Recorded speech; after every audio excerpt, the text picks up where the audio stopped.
Habang kaliwat kanan ang reklamo ng mga consumer tuwing nawawala ng kuryente, may mga taong tahimik na nagsasakripisyo upang maibalik ang liwanag sa mga tahanan.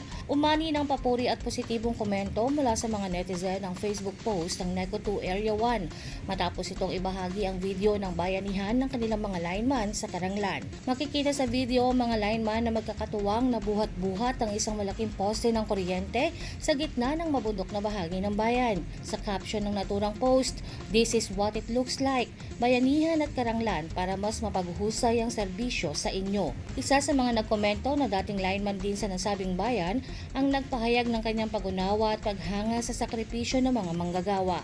Anya, alam niya kung gaano kahirap ang trabahong ito, lalo na sa mahirap na lokasyon.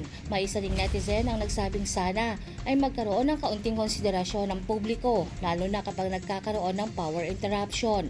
Sa kabila ng pagod, hirap at panganib ng kanilang trabaho, may mga pagkakataon pa rin umanong nakakatanggap ng batiko sa mga lineman mula sa ilang consumers. Gayunpaman, mas nangingibabaw ang pasasalamat, paghanga at panalangin mula sa mas nakararami para sa kanilang kaligtasan habang buong pusong ginagampanan ang kanilang tungkulin. Jovelyn Astrero para sa Balitang Unang Sigaw.